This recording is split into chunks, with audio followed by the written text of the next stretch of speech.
نبی علیہ السلام نے ارشاد فرمایا قرب قیامت میں لوگ اپنی بیویوں سے زنا کریں گے. ہم نے حدیث پاک پڑھی تو ہمیں سمجھ نہیں آئی. ہم نے اپنے استاد سے پوچھا کہ استاد جی یہ کیا معنی ہے کہ اپنی بیویوں سے زنا کریں گے؟ تو انہوں نے فرمایا ہاں اس کی کئی صورتیں ہیں.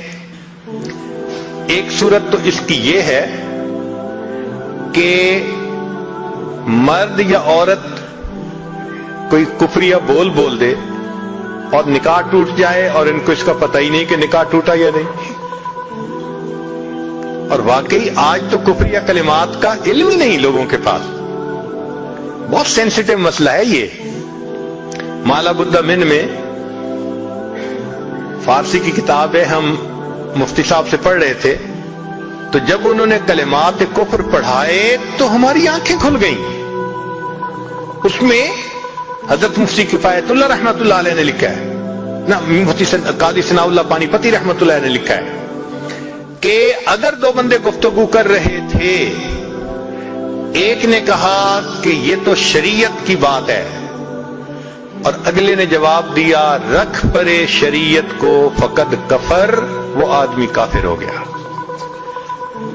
شریعت کے بارے میں ایسی بات کہہ دینا کہ رکھ پرے شریعت کو, ایمان کہاں بچتا ہے؟ سوچئے. تو ہمیں چاہیے کہ ہم علماء سے پوچھیں کہ بھئی کلمات کفر کون کون سے ہیں. یہ نہ ہو کہ کہیں ایسے جملے ہم بولیں. کئی جملے تو بہت کامن ہیں.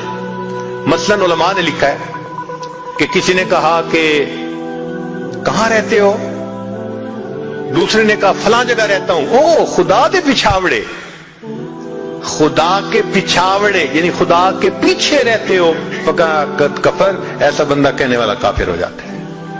تو ان کا علم حاصل کرنا ضروری کہ کہیں ہم تو اپنی گفتگو میں کوئی ایسی بات نہیں کہہ جاتے, اور اگر نکاح ٹوٹ گیا تو پھر اپنے ذہن میں میاں بیوی رہ رہے ہیں اور زنا کا گناہ لکھا جا رہا ہے.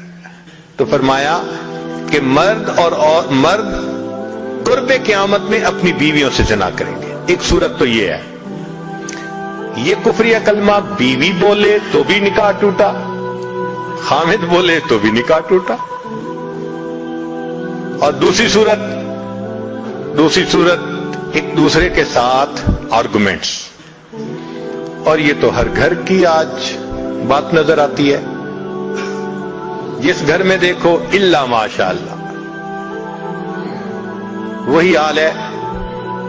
جب شادی ہوئی میں بولتا تھا بیوی سنتی تھی. اس نے کہا پھر, کہتے پھر بچے ہو گئے, پھر بیوی بولتی تھی میں سنتا تھا. اس نے کہا پھر, کہتے پھر ہم دونوں بوڑھے ہو گئے, ہم دونوں بولتے تھے محلے والے سنتے تھے. تو بڑھاپے میں آرگومنٹس اور زیادہ. اب ان آرگومنٹس میں ہوتا کیا ہے کہ مرد کی زبان سے کنائے میں طلاق نکل جاتی ہے. کنایا کہتے ہیں کہ لفظ تو طلاق کا نہیں بولا لیکن بات ایسی کر دی کہ جس کا مفہوم طلاق والا ہوتا ہے, اس کو کنائے میں طلاق کہتے ہیں. اب یہ گناہ بہت زیادہ ہے کہ غصے میں کہہ دیتے ہیں چلی جا, مجھے تیری کوئی ضرورت نہیں آج کے بعد. اس قسم کے الفاظ کہ جس کا نتیجہ یہ نکلے کہ تم میری بیوی نہیں ہے, اس کو کنایا کہتے ہیں. اب اس کے مسئلے بھی سیکھنے چاہیے. بھئی نکاح کیا ہے تو کیسے ٹوٹ سکتا ہے, یہ مسئلے بھی تو آنے چاہیے نا. یہ کہاں لکھا ہوا ہے کہ آپ ٹیکس کے سب مسائل جانتے ہیں, بزنس کے سب کوڈز جانتے ہیں, فلاں کا سب نالج آپ نے حاصل کیا ہوا ہے, اور ایک مومن نکاح کر لیتا ہے اور اس کو نکاح طلاق کا پتہ ہی نہیں ہوتا. یہ کہاں کا انصاف ہے؟ شریعت کہتی ہے علم حاصل کرو. ایسا نہ ہو کہ کنائے میں طلاق ہو جائے, ہمیں پتہ بھی نہ ہو اور میاں بیوی مل کے رہ رہے. اور آج تو یہ معاملہ ہے کہ زبان سے طلاق کہہ دیتے ہیں, ہو بھی جاتی ہے, پتہ بھی ہے دونوں کو, مگر بدنامی ہو جائے گی, پھر ایک دوسرے کے ساتھ رہ رہے ہوتے ہیں. چنانچہ ہمیں ایسے لوگ ملے 5 وقت کا نمازی, تہجد پڑھنے والا, سب نیکی کرنے والا, خود اس نے مجھے کہا کہ آج سے 8 سال پہلے میں نے اپنی بیوی کو طلاق دے دی تھی غصے میں. ویسے میں نے غصے میں دی تھی. میں نے کہا کبھی کسی نے بیوی کو خوش ہو کے طلاق دی؟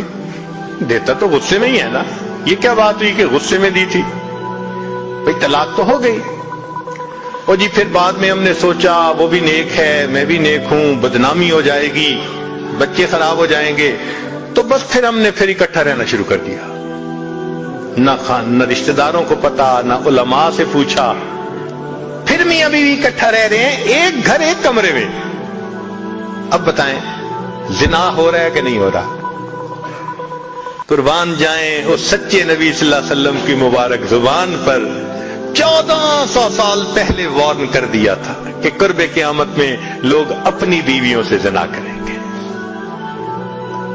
آج اس بات کی ضرورت ہے ہم دین کو پڑھیں, دین کو سمجھیں, دین کو سیکھیں تاکہ اپنی زندگی شریعت کے مطابق گزار سکیں. اور یہ ایسا گناہ ہے زنا, اللہ اکبر, کہ قرآن مجید میں اس کے لیے فرمایا خالدین وَيَخْلُدْ فِيهِ مُحَانًا, خالدین فیہا کا لفظ آیا. تو مفسرین نے اس پر نقطہ لکھا کہ کافر ہمیشہ ہمیشہ جہنم میں رہیں گے, مومن مسلمان خطاکار کے لیے خالدین کا لفظ. تو مفسرین نے اس کا جواب دیا جی ہاں, یہ آپس میں انوالو تھے نا, تو کہتے تھے ہم کبھی ایک دوسرے کو نہیں چھوڑیں گے, ہم کبھی نہیں چھوڑیں گے ایک دوسرے کو. یہ جو وعدے کرتے تھے ہم کبھی ایک دوسرے کو نہیں چھوڑیں گے, ہمیشہ ساتھ رہیں گے, اللہ فرماتے ہیں میں بھی تمہیں پھر ہمیشہ ہمیشہ کا عذاب دوں گا. ایک حدیث پاک میں ہے قیامت کے دن اللہ تعالیٰ کے سامنے بوڑھا زانی آئے گا, اللہ تعالیٰ اس کے چہرے کی طرف نہیں دیکھیں گے. ایک روایت میں ہے قیامت کے دن بے پردہ جو ننگے سر پھرنے والی عورت ہوگی وہ اللہ کے سامنے کھڑی کی جائے گی, اللہ تعالیٰ اس کی طرف نہیں دیکھیں گے. یہ وہ گناہ ہے کہ اللہ تعالیٰ کی رحمت کی نظر ہی قیامت کے دن نہیں پڑے گی. آج اس سے بچنے کی ضرورت ہے.